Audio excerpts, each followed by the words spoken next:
आणि आता बातम्या पाहूयात सविस्तर। ठाकरे पक्षाचे प्रमुख उद्धव ठाकरे आणि मुख्यमंत्री एकनाथ शिंदे यांच्यासाठी सोमवार हा अत्यंत महत्त्वाचा असणार आहे, कारण केंद्रीय निवडणूक आयोग उद्या शिवसेना हे नाव आणि धनुष्यबाण हे चिन्ह या दोन्हीच्या संदर्भात शेवटची सुनावणी घेणार आहे। यापूर्वी 3 वेळेला सुनावणी पार पडले। केंद्रीय निवडणूक आयोगात याबद्दल उद्याला म्हणजे सोमवारी अंतिम सुनावणी होणार असून याच दिवशी अथवा या आठवड्याच्या आत याबद्दलचा अंतिम निर्णय जाहीर होणार असल्याची माहिती समोर आली। याआधी 20 जानेवारी रोजी झालेल्या सुनावणीत केंद्रीय निवडणूक आयोगाने ठाकरे आणि शिंदे या दोन्ही गटांना 23 जानेवारीपर्यंत लेखी उत्तर देण्याचे आदेश दिले होते। 23 जानेवारीला शिवसेना पक्षप्रमुख पदाचा उद्धव ठाकरे यांचा कार्यकाळ सुद्धा संपुष्टात आलाय। सत्ता संघर्षाच्या बद्दल सर्वोच्च न्यायालयात सुद्धा सुनावणी सुरू आहे आणि तिथली पुढची सुनावणी 14 फेब्रुवारीपासून नियमित स्वरूपात होणार आहे। माझे स्पष्ट मत पहिल्या दिवसापासून आहे की शिवसेना हा पक्षाची स्थापना ही माननीय बाळासाहेब ठाकरेंनी केलेली आहे आणि त्यांचा उत्तराधिकारी त्यांनी स्वतःच ठरवला होता आणि ते चिन्ह बाळासाहेबांनी ठरवलं होतं। त्यांचा उत्तराधिकारी कोण आहे हे त्यांनी ठरवलं होतं। त्याच्यामुळे वेगळं कोणाला तरी ते चिन्ह मिळणं हे फारसं योग्य होणार नाही। ज्यांनी पक्ष काढला, ज्यांनी त्यांचा उत्तराधिकारी ठेवला, त्यालाच ते चिन्ह मिळालं पाहिजे। न्यूज 18 लोकमतच्या उद्योगरत्न पुरस्कार सोहळ्यातल्या मुलाखतीत धनुष्यबाणाच्या संदर्भात मुख्यमंत्री काय म्हणाले पाहूयात। लोकांना पाहिजे रिझल्ट, लोकांना पाहिजे निर्णय, लोकहिताचे निर्णय आम्ही घेतो। आमचा काही पर्सनल अजेंडा नाही आहे। आमचा अजेंडा हाच आहे, या राज्याचा सर्वांगीण विकास करणं, या राज्यातल्या प्रत्येकाला न्याय देणं आणि या राज्यातल्या जनतेच्या जीवनामध्ये आमूलाग्र बदल घडवणं, त्यांना चांगले दिवस, समाधानाचे दिवस आले पाहिजे, हीच आमची भूमिका आहे। उद्योजक वाढले पाहिजे, या सगळ्या ज्या काही इतर घटक आहेत त्यांना न्याय मिळाला पाहिजे, हीच आमची भूमिका आहे। त्यामुळे जे काय होईल, कोर्टाचं तुम्ही म्हणालात, सिम्बॉलचं म्हणालात, लोकशाहीमध्ये काय आहे, लोकशाहीमध्ये बहुमताला महत्त्व असतं। आज बहुमताने आम्ही सरकार स्थापन केलंय, कायद्याचं सरकार स्थापन झालंय। लोकशाहीमध्ये मेजॉरिटी महत्त्वाची असते आणि आम्ही जो कारभार करतोय तो लोकहिताचा करतोय। त्यामुळे जे होईल आमची एवढीच अपेक्षा आहे, मेरिट प्रमाणे निर्णय व्हावा, हीच आमची अपेक्षा आहे आणि मेरिट आपल्याला माहित आहे।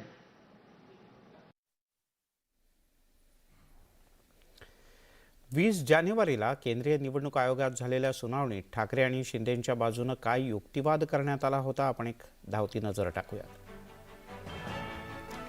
ठाकरे पक्षाचं म्हणणं होतं शिंदेंचा पक्ष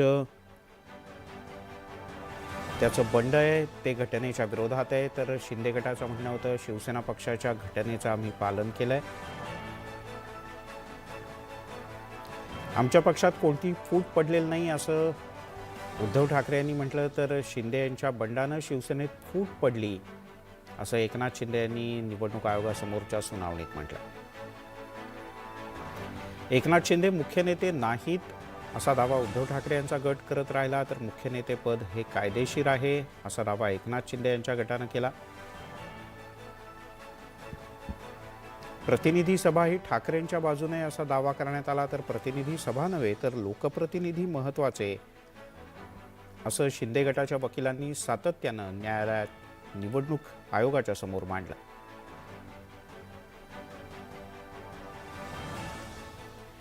तिकडे विधान परिषदेच्या शिक्षक आणि पदवीधर मतदारसंघासाठी उद्या म्हणजे सोमवारी मतदान होतंय। या निवडणुकीत दिग्गजांची प्रतिष्ठा पणाला लागली। नाशिक पदवीधर मतदारसंघाची यंदाची निवडणूक लक्षवेधी आहे। काँग्रेस उमेदवार डॉक्टर सतीश तांबे यांनी ऐनवेळेला माघार घेतली आणि त्यांचा मुलगा सत्यजित तांबे हा अपक्ष म्हणून निवडणुकीच्या रिंगणात आहे। सत्यजित तांबे अपक्ष म्हणून निवडणूक रिंगणात असले तरी त्यांच्यासमोर महाविकास आघाडीच्या शुभांगी पाटील यांचं मुख्य आव्हान आहे। अखेरच्या क्षणापर्यंत नागपुरात महाविकास आघाडीचा उमेदवारीबद्दलचा घोळ सुरू असल्यानं नागपूरची निवडणूक सुद्धा लक्षवेधी ठरली आहे। नागपुरात महाविकास आघाडीकडून सुधाकर अडबोले, भाजप पुरस्कृत नागो गाणार, शिक्षक भारतीचे राजेंद्र झाडे आणि अपक्ष उमेदवार सतीश इटकेलवार यांच्यात लढत आहे। औरंगाबादमध्ये राष्ट्रवादीचे विक्रम काळे आणि भाजपचे किरण पाटील तसंच अपक्ष प्रदीप सोळुंके अशी तिरंगी लढत आहे। इकडे अमरावतीत भाजपचे डॉक्टर रणजित पाटील आणि महाविकास आघाडीचे धीरज लिंगाडे तसंच वंचितचे अनिल अमलकार यांच्यात चुरस आहे. कोकण मतदारसंघामध्ये महाविकास आघाडीचे बाळाराम पाटील आणि भाजपचे ज्ञानेश्वर म्हात्रे यांच्यात मुख्य लढत आहे.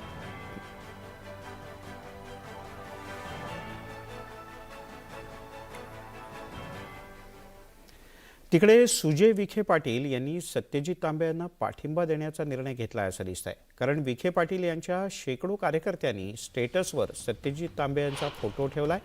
इतकंच नाही तर विखे पाटील यांच्या जनसेवा ऑफिसच्या ग्रुप स्टेटसवर सुद्धा सत्यजित तांबे यांचा फोटो टाकून विजयी भव असं लिहिण्यात आलं आहे. शेकडो कार्यकर्त्यांच्या स्टेटसवर सत्यजित तांबे यांना मतदान करण्याचं आवाहन करण्यात आलं आहे. पक्षानं स्थानिक पातळीवर निर्णय घेण्याचे आदेश देण्यात आले होते. यानंतर आता नगरमधील विखे समर्थकांच्या स्टेटसवर तांबेंचे फोटो झळकू लागले. कार्यकर्त्यांनी जी काय तर मी माहिती घेतोय त्यामध्ये जी भूमिका ते घेत आहेत आणि याच्यामध्ये अजून आता कॅन्डिडेट सत्यजित तांबे म्हणून त्यांना सत्यजित तांबेंना आता पार्टीच्या वतीने पाठिंबा असा नाही आहे, परंतु अजून त्या संदर्भात एक संदिग्धता आहेच आहे. लोकांमध्ये चर्चा चालू आहे काय करायचं काय नाही. आता लोकांनी निर्णय घेतला ना, त्यांना जे आता आमच्या सगळ्या कार्यकर्त्यांनी सत्यजित तांबेंना मतदान करण्याचा निर्णय घेतलेला आहे. तर तो कार्यकर्त्यांच्या स्तरावर तो निर्णय झालेला आहे. तिकडे विखे यांच्या कार्यकर्त्यांनी सत्यजित यांच्याकरता स्टेटस ठेवलं असलं तरी सत्यजित तांबे यांच्याबद्दल अद्याप कोणत्याही अधिकृत सूचना आलेल्या नाहीत असं मंत्री गिरीश महाजन यांनी स्पष्ट केलं. म्हणजे भाजपनं आपली अधिकृत भूमिका अद्याप जाहीर केलेली नाही असं महाजन यांचं म्हणणं आहे.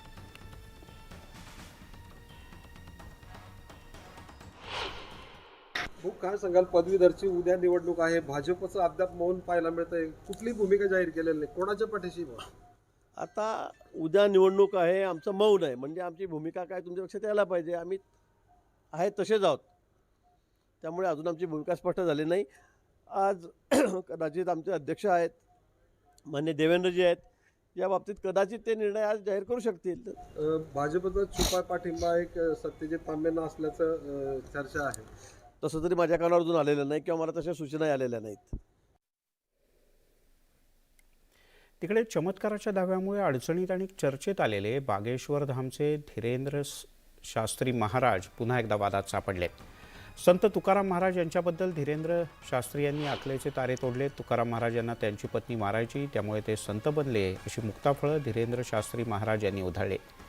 धीरेंद्र महाराज यांच्या वक्तव्यानंतर महाराष्ट्रात संतापाची लाट पाहायला मिळते. भाजपच्या आध्यात्मिक आघाडीसह राष्ट्रवादी काँग्रेस, संभाजी ब्रिगेडनं धीरेंद्र महाराज यांचा निषेध केला आहे. या प्रकरणी वारकरी संप्रदाय सुद्धा आक्रमक होण्याची शक्यता आहे. त्यामुळे धीरेंद्र महाराज यांच्या वक्तव्यानं नव्या वादाला तोंड फुटलंय. संत तुकाराम महाराष्ट्र के एक ऐसे महात्मा जिनकी लुगाई रोज मारती थी, उन्हें रोज पीटती थी डंडे से. तो किसी ने उनको पूछा, तुम लुगाई से पिटते हो, बीवी से पिटते हो, शर्म नहीं आती? संत तुकाराम बोले, ईश्वर की कृपा है कि मुझे पीटने वाली लुगाई मिली. बोले, इसमें कृपा कौन सी हुई ईश्वर की? बोले, वाह, अगर प्रेम करने वाली लुगाई मिलती तो हम भगवान से प्रेम नहीं करते, लुगाई के ही चक्कर में पड़े रहते. पीटने वाली मिली तो वो मौका तो दे रही कि तुम मेरे चक्कर में कहां पड़ा, चल राम जी के चरणों में जा. तिकडे बागेश्वर धामच्या धीरेंद्र शास्त्री महाराज यांनी केलेल्या वक्तव्यांमुळे यापूर्वी सुद्धा अनेकदा संतापाची लाट उसळली आहे. पंडित धीरेंद्र शास्त्री यांनी जगद्गुरु तुकाराम महाराजांबद्दल बोलताना एक चुकीचा संदर्भ दिलाय आणि ज्यातून संत तुकाराम महाराज आणि त्यांच्या धर्मपत्नींच्या प्रतिमेला ठेच पोहोचली आहे. यातून केवळ वारकरी संप्रदायाचा नाही तर सबंध महाराष्ट्राचा अपमान झालाय आणि म्हणून आम्ही मागणी करतो की त्यांनी लवकरात लवकर जगद्गुरु तुकाराम महाराजांची माफी मागावी. जे लोक असं बोलतात ते अर्थातच चुकीचंच आहे आणि मी अध्यात्माकडे वळलेली आहे, म्हणून मी अध्यात्म करते म्हणून काय घरात वाईट आहे म्हणून नाही. ते चांगले भारतीय संस्कार आहेत आणि ते प्रत्येकाच्या व्यक्तीवर, मुलांवर आपण करण्याचा प्रयत्न हा प्रत्येक कुटुंब करतच असतं. आणि तुकारामांवर जर अपमान होत असेल तर त्याचा जाहीर निषेध एक समाज म्हणून आपण सगळ्यांनी केला पाहिजे. तुकाराम महाराजांनी सांगितलंय, भले तरी देऊ कासेची लंगोटी, असल्या नाठाळाच्या माती हाणू काठी. महाराष्ट्रातले वारकरी जगद्गुरु संत तुकाराम महाराजांचे बदनामी केली तरी गप्प का आहेत? कुठे आहेत ते हिंदुत्ववादी जे मनुवादी आणि सनातनी विचाराच्या नावाखाली राज्यात आणि देशात बाजार मांडलाय? तिकडे बागेश्वर बाबांच्या वादग्रस्त वक्तव्यावर रोहित पवार यांनी ट्विट करून टीका केली. त्यांनी म्हटलंय की बागेश्वर बाबानं जगद्गुरू संतश्रेष्ठ तुकोबारायांच्याबद्दल गरळ ओकलेली असताना राज्याचं पालकत्व ज्यांच्याकडे आहे ते मात्र शांत आहेत. या बाबाची बडबड एक वेळ मध्य प्रदेशात खपेल, पण भक्ती प्रेमाची शिकवण देणाऱ्या संतांबद्दल आणि वारकरी संप्रदायाबद्दल बोललेलं महाराष्ट्र कदापि खपवून घेणार नाही.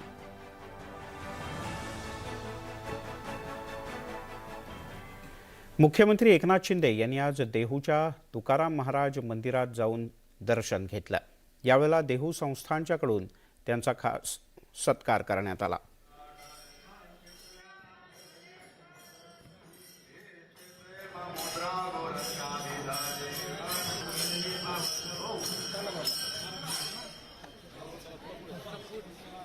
पण आपलं हे श्रद्धास्थान जे आहे हे याची श्रद्धा कायम राहिली पाहिजे.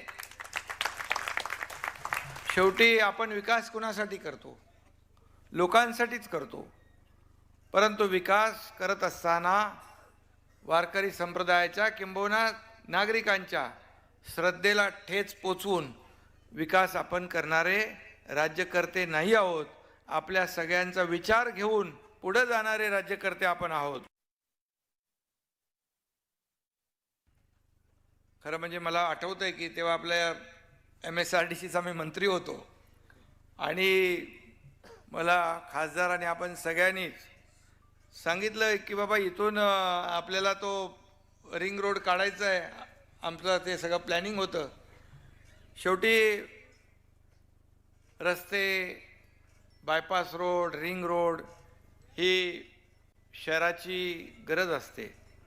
परंतु जेव्हा सांगितलं की इथं आपल्या तुकोबारायांच्या पदस्पर्शाने पुनीत झालेला हा भंडारा डोंगर आहे आणि या भंडारा डोंगराला काय टच होता कामा नये.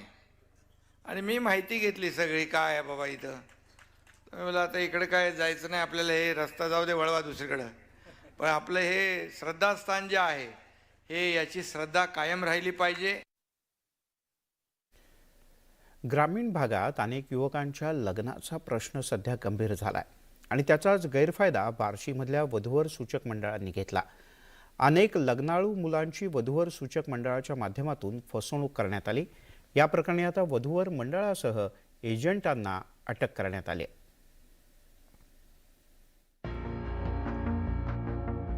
हे आहे बार्शी तालुक्याचं पोलीस स्टेशन आणि पोलीस स्टेशन समोर ही गर्दी आहे फसवणूक झालेल्या लग्नाळू युवकांची आणि त्यांच्या कुटुंबियांची. बार्शीतल्या एका वधूवर मंडळानं यांना हजारो रुपयांचा गंडा घातलाय. वधूवर मंडळानं लग्नाळू युवकांकडून पैसे घेतले. 3,000 ते 10,000 रुपयांपर्यंत रक्कम त्यांच्याकडून घेण्यात आली. मंडळाने 3 ठिकाणी परिचय मेळावे घेतले आणि त्यातल्या 2 ठिकाणी फक्त युवकांचेच मेळावे घेतले गेले.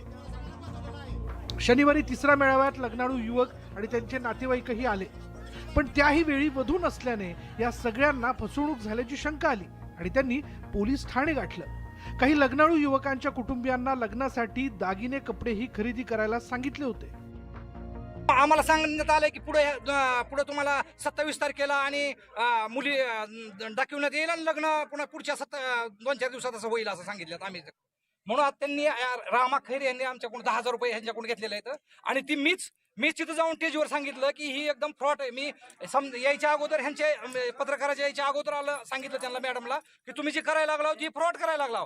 असं कुणी तुमच्याकडून कोण असं मुली देणार आहे का आई बाप की तुम्ही ह्या आमच्या पुरीचं तुम्हीच लग्न करा तुम्हीच लावा असं होणार आहे का? मला 11 तारीख दिलेली ना, त्याच्यामुळे तुम्ही साड्या आणि सोनं घेऊन ठेवा म्हणले. तुम्हाला पोरगे दाखवले लग्न होईल म्हणले तुमचं दुसरं. त्यामुळे तुम्ही पसंत असाल नसाल हा प्रश्न पुरताच का? हो पुरताच डायरेक्ट लग्नच. हो.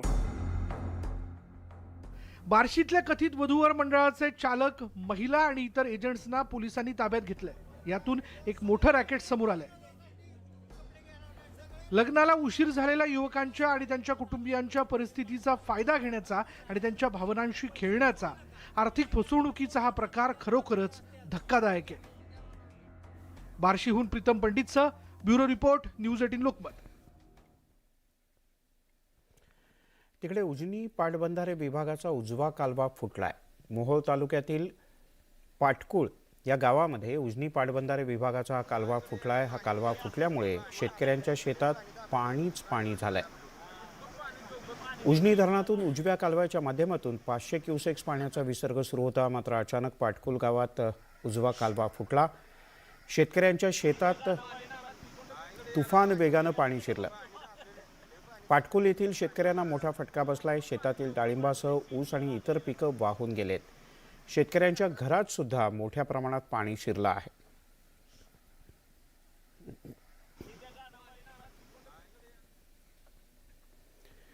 तिकडे पंढरपूर मंदिरातही आता शिर्डी आणि तिरुपतीच्या धर्तीवर भाविकांना दोन वेळ प्रसाद मिळणार आहे.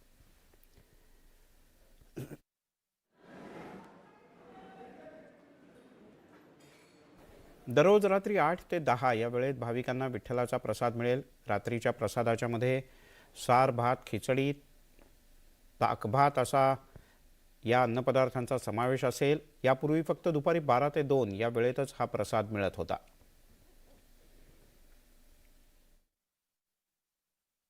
तुकोबारायचं अवतरण दिन आणि पांडुरंगाचा विवाह सोहळा या दिवसापासून अनेक भाविकांची इच्छा अशी होती की संध्याकाळच्या वेळेस काही बरेचसे भाविक असतात, परंतु त्यांना काही अन्नदानाची सोय नसते. म्हणून रोजचं संध्याकाळचं श्री विठ्ठल रुक्मिणी मंदिर समितीच्या वतीने ते भाविकांसाठी मोफत अन्नदान हे सुरू करण्यात येत आहे. पहिले एक टाईम अन्नछत्र चालू होतं, आता 2 टाईम चालू केलेलं आहे. सगळ्याला महाप्रसाद चालू आहे. सध्या सकाळी पण चालू आहे आणि संध्याकाळी पण चालू आहे. इथं वारीला आल्यानंतर जेवणाची एवढी सुंदर व्यवस्था होते. खूप भाविक या ठिकाणी येऊन जेवण करून तृप्त होऊन जातात.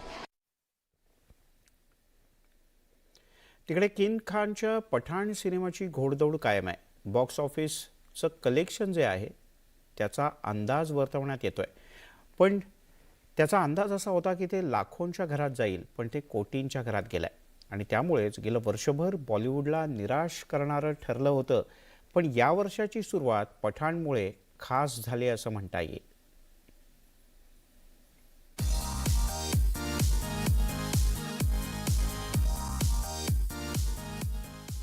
ब्रेक के बाद असं म्हणत किंग खानचा पठाण सिनेमा प्रचंड गर्दी खेचतोय. या चित्रपटाच्या प्रदर्शनाच्या आधीपासूनच यानं नवीन विक्रम नोंदवायला सुरुवात केली होती. आत्तापर्यंत या चित्रपटानं अनेक रेकॉर्ड मोडलेत. पहिल्या दिवशी पठाणनं दमदार कामगिरी केली होती. आता तर पठाण सिनेमाच्या 4थ्या दिवशीच्या बॉक्स ऑफिस कलेक्शनची आकडेवारी समोर आली आहे. हा चित्रपट बुधवारी म्हणजे 25 जानेवारी रोजी प्रदर्शित झाला. पहिल्या दिवशी 57 कोटींची कमाई केली. त्यानंतर दुसऱ्या दिवशी या चित्रपटानं 70 कोटींचा गल्ला कमावला. यानुसार पहिल्या 2 दिवसात या चित्रपटानं 127 कोटींची कमाई केली आहे. शनिवारी असलेल्या सुट्टीचा फायदा या चित्रपटाच्या कलेक्शनला मिळाला. मीडिया रिपोर्टनुसार काल या चित्रपटानं 55 कोटींचा गल्ला जमवला. तर 4 दिवसांची आकडेवारी पाहता पठाण चित्रपटानं आतापर्यंत देशभरातून 265 कोटींची कमाई केली आहे. जगभरात या चित्रपटाने 429 कोटींचा पल्ला पार केलाय. 4 वर्षांनी मोठ्या पडद्यावर पुनरागमन केलं आहे. करोना काळानंतर सर्वाधिक कमाई करणारा पहिला हिंदी चित्रपट म्हणून पठाणची नोंद होईल. आता पठाणच्या कमाईमध्ये आणखीन किती वाढ होते हे पाहणं रंजक आहे. Bureau report, news 18 Lokmat.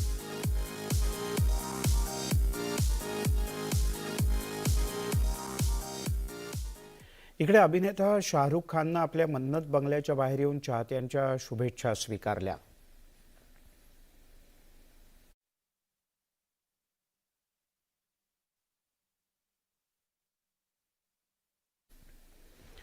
Shahrukh खानचा पठाण सिनेमा बॉक्स ऑफिसवर चांगलंच यश मिळवत असताना चाहत्यांनी त्याच्या घराबाहेर गर्दी केली होती. या गर्दीच्या वतीनं त्याचं अभिनंदन करण्यात आलं. शाहरुखच्या मन्नतच्या गॅलरीत येत त्यानं पठाणला दिलेल्या प्रतिसादाबद्दल उपस्थितांचे आभार मानले.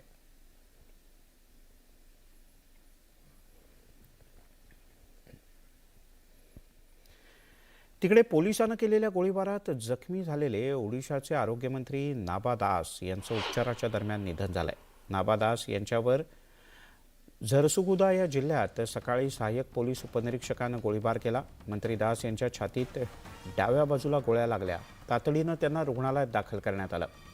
प्राथमिक उपचारानंतर त्यांना एअरलिफ्ट करून भुवनेश्वरला हलवलं गेलं. मात्र उपचारादरम्यान त्यांचा मृत्यू झाला. नाबा दास यांनी आठवड्याभरापूर्वी शनी शिंगणापूरच्या शनिदेवाला 1 कोटी रुपयांचा कलश अर्पण केला होता. 1 किलो 700 ग्रॅम सोनं आणि 5 किलो चांदीचा उपयोग करून हा कलश तयार करण्यात आला होता.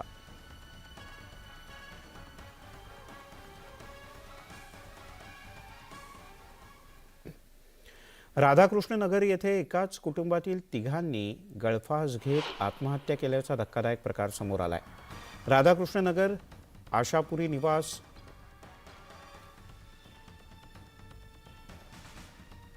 इथे राहणारे दीपक शिरोडे, त्यांचा मोठा मुलगा प्रसाद, त्यानंतर राकेश शिरोडे यांनी एकाच घरात 3 वेगवेगळ्या खोलींमध्ये गळफास घेत आत्महत्या केली. रविवारी दुपारी 3 ते 3:30च्या दरम्यान घरी कोणी नसताना हा प्रकार घडला.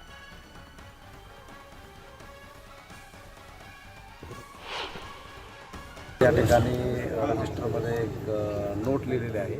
त्याचा अभ्यास करून त्याच्यामध्ये सावकारांच्या त्रासाला कंटाळून ही घटना घडल्याचं दिसतंय. तर त्याप्रमाणे त्याच्यामध्ये जे कोणी सावकार आहेत त्यांच्यावर आम्ही कायदेशीर कारवाई करू. सगळं ताब्यात घेतलेलं आहे. पोलीस स्टेशनला सगळं जप्त केलेलं याचा अभ्यास केल्यानंतर त्याच्यावरून सगळ्या गोष्टी निष्पन्न होतील. सोलापूर महामार्गावर लोणी काळभोर भागात एक भीषण अपघात झाला. सोलापूरच्या दिशेने निघालेल्या 4 चाकीचा ताबा सुटल्यानं हा भीषण अपघात झाला. ताबा सुटल्याने ही गाडी चक्क रस्त्याच्या दुभाजकावर आदळली आणि पुण्याच्या दिशेने जाणाऱ्या एका 4 चाकी गाडीवर उलटून पडली. या अपघातात 3 जण गंभीररित्या जखमी झालेत, तर एकाची परिस्थिती गंभीर आहे. हा अपघात इतका भीषण होता की 4 चाकी दुभाजकावर आदळल्यानंतर चक्क 3 वेळेला पलटी मारत दुसऱ्या बाजूला जाऊन पडली.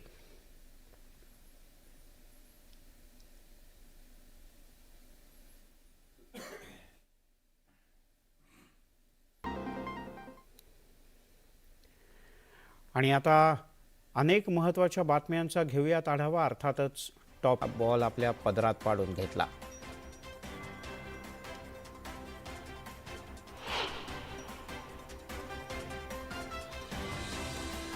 आजकालची मुलं किती हुशार आहेत हे वेगळं सांगायला नको. त्यांच्या याच हुशारीचा एक व्हिडिओ सध्या सोशल मीडियात व्हायरल होतो. यात ही बच्चे कंपनी त्यांच्याभोवती सुरक्षेसाठी लावलेलं कुंपणच उचलून बाहेर पडताना दिसत आहे.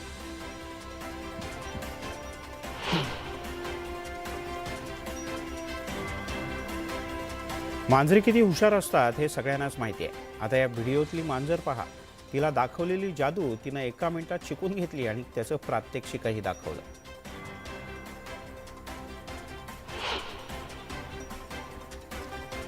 थंडीच्या दिवसात येणारे सीगल पक्षी पाहायला छान वाटतात, पण याच सीगल पक्षाचा एक भयंकर व्हिडिओ समोर आलाय. यात तो बिळातील सशाला बाहेर काढून अख्खा गिळताना दिसतोय.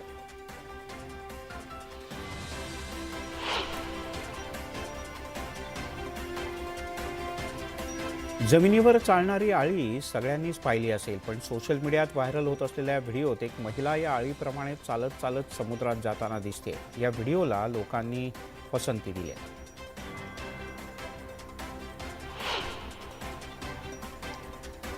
राजस्थानच्या जोधपूरमध्ये मन्नत सिलेक्शन या कपड्यांच्या दुकानातून एका तरुणीनं ड्रेस विकत घेतला. तो ड्रेस तिनं घालून पाहिला तर तिला फिट होत नव्हता. यानंतर तरुणी आणि दुकानदाराचा वाद झाला. यानंतर तरुणीच्या मित्रांनी दुकानदाराला बेदम मारहाण केली. 2 दुकानदारांची नावं शाहरुख आणि सलमान अशी आहेत.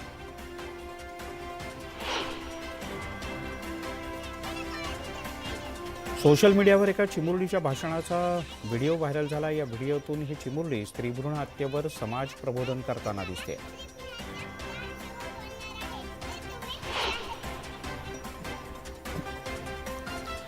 समुद्रकिनारी सहलीसाठी गेलेला एक तरुण घोर संकटात सापडला. रात्रीच्या वेळेला त्याच्या तंबूच्या बाहेर महाकाय मगरींनी घेराव घातला. त्याने याचा व्हिडिओ सोशल मीडियात शेअर केला. हा व्हिडिओ सध्या तुफान लोकप्रिय होतो.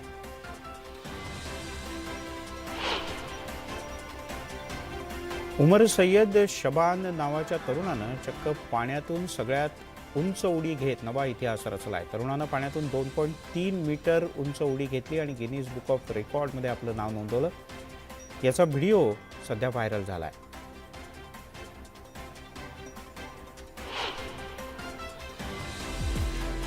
ब्राझीलमधील सिडनी डी कार्वालो मेस्किटा या व्यक्तीनं विश्वविक्रम केला. या व्यक्तीनं तब्बल 18.2 मिलीमीटरनं डोळे बाहेर काढून डोळ्यांच्या बाहेर पडण्याचा विक्रम केला. सगळ्यांना आश्चर्यचकित केलं. त्याचा डोळा बाहेर काढण्याचा व्हिडिओ सध्या चांगलाच व्हायरल होतोय.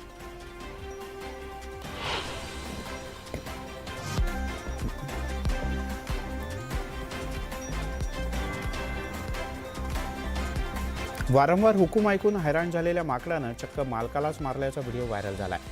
पण शेवटी मदारीनं त्याला धाक दाखवत शांत केलं. हा व्हिडिओ पाहून नेटकऱ्यांना माकडाची मात्र दया आली.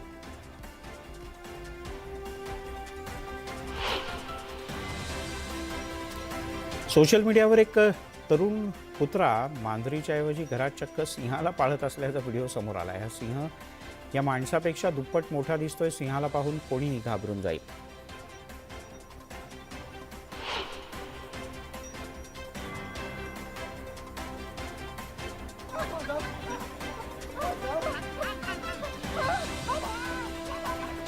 बंजी जंपचा एक फनी व्हिडिओ समोर आलाय. बंजी जंप करताना तरुणीचा चुकून तोल जाऊन ती खालती कोसळली. हा व्हिडिओ पाहून लोकांच्या हृदयाचे ठोके चुकले.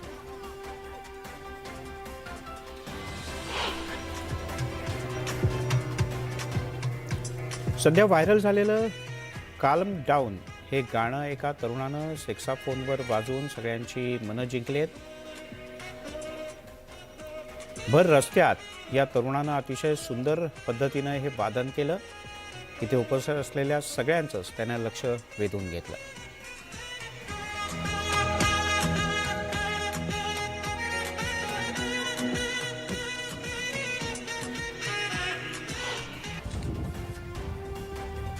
एका चिंपांझीनं चक्क स्ट्रॉचा वापर करून पॅकेटमधल्या ज्यूसचा आस्वाद घेतल्याचा हा खास व्हिडिओ सोशल मीडियात चांगलाच व्हायरल झाला.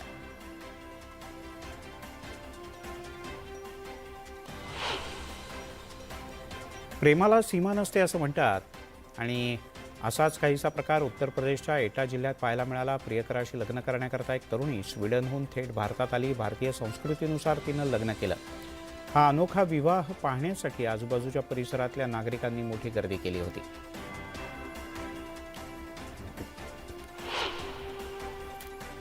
आणि आता पाहूयात मनोरंजन तसंच क्रीडा विश्वातील बातम्या.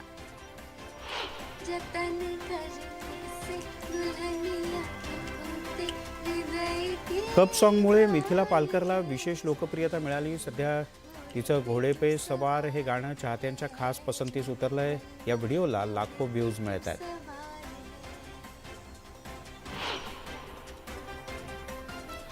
उर्वशी रौतेला सध्या व्हेकेशन मोडवर आहे. नुकताच तिनं पठाणच्या बेशरम रंग या गाण्यावर एक व्हिडिओ शेअर केला होता. तिच्या या व्हिडिओला लाखो व्ह्यूज मिळत आहेत.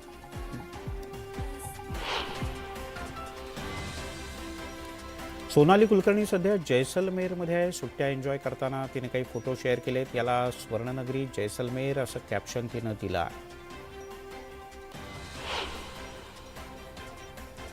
अभिनेता शाहरुख खाननं आपल्या मन्नत बंगल्याच्या बाहेर येऊन चाहत्यांच्या शुभेच्छा स्वीकारल्या. शाहरुख खानचा पठाण सिनेमा बॉक्स ऑफिसवर जबरदस्त यश मिळवतोय. चाहत्यांनी त्याच्या घराबाहेर जमत त्याचं अभिनंदन केलं आणि या अभिनंदनाचा स्वीकार शाहरुखनं घराबाहेर येऊन केला. रकुल प्रीतनं अलीकडेच वेस्टर्न साडी लुकमधील फोटो शेअर केलेत. तिच्या चाहत्यांना तिचे फोटो खूपच आवडलेत. या फोटोंमध्ये रकुल खूपच सुंदर दिसते.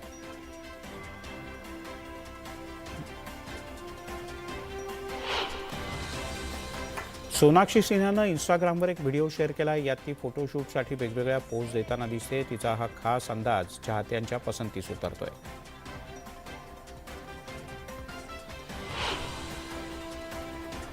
अभिनेत्री सनी लिओननं तिचा क्लासी लुकमधला फोटो सोशल मीडियात शेअर केलाय. या फोटोमध्ये सनी खूपच स्टायलिश आणि सुंदर दिसते. चाहत्यांना देखील तिचा हा नवा लुक विशेष आवडलाय.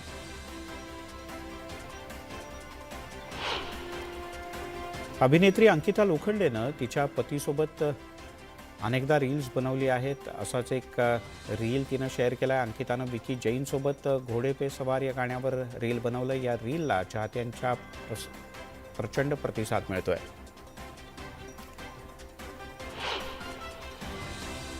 बी टाऊनमध्ये कियारा आडवाणी आणि सिद्धार्थ मल्होत्राच्या लग्नाची जोरदार चर्चा सुरू आहे. यातच सिद्धार्थनं त्याच्या इंस्टाग्रामवर उद्या काहीतरी मोठी घोषणा करणार असल्याची पोस्ट केली.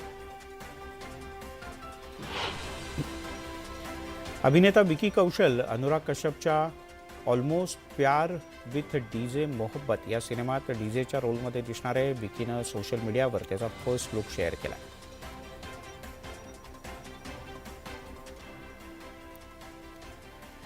जळगाव जिल्ह्यातील गोधरी इथे अखिल भारतीय गौर बंजारा आणि लबाना नायकडा महाकुंभासाठी तब्बल 75 क्विंटलचा मालपुरीचा प्रसाद तयार करण्यात आला. 25 क्विंटल गव्हाचं पीठ आणि 50 क्विंटल गूळ तसंच 1.5 क्विंटल शुद्ध तुपात या मालपुरीचा प्रसाद करण्यात आला होता.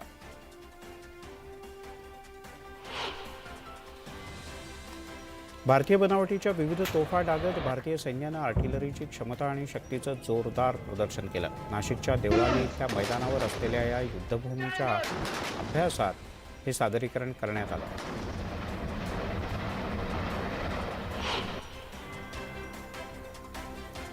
वाहतूक संरक्षण सप्ताहाच्या निमित्तानं मुंबईतल्या वांद्रे इथे हार्ले डेव्हिडसन बाईक रॅलीचं आयोजन करण्यात आलं होतं. बाळासाहेबांचे शिवसेना पक्षाचे विभाग प्रमुख कुणाल सरमळकर यांनी या रॅलीचं आयोजन केलं. या रॅलीत 50पेक्षा अधिक हार्ले डेव्हिडसन बाईक सहभागी झाल्या.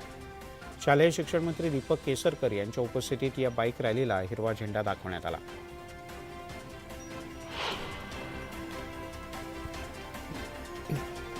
कणकवली तालुक्यातील फोंडाघाट इथे स्वामी सिंधुदुर्गातील मानसीश्वराचा जत्रोत्सव पार पडतोय. सकाळी पूजा झाल्यानंतर दर्शनाला सुरुवात झाली. या जत्रेला झेंड्याची किंवा बत्त्यांची जत्रा असंही म्हणतात. जत्रोत्सवामुळे मुंबई पुण्याहून अनेक भाविक वेंगुर्ल्यात आवर्जून दाखल होत असतात.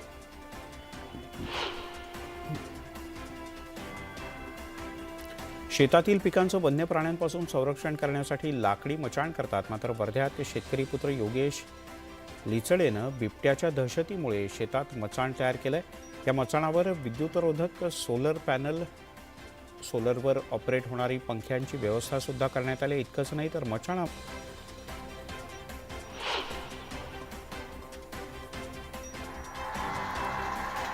शिरूरच्या काठापूर खुर्दमध्ये हनुमानाची यात्रा भरते. या यात्रोत्सवाच्या निमित्तानं बैलगाडा शर्यतीचं आयोजन करण्यात आलं होतं. यावेळेला पंचक्रोशीतील स्पर्धकांसह बैलगाडा प्रेमींनी हजेरी लावली. काठापूर खुर्दच्या यात्रोत्सवाला सुरुवात झाली आहे आणि हा बैलगाडा थरार सगळ्यांचंच लक्ष वेधून घेतोय.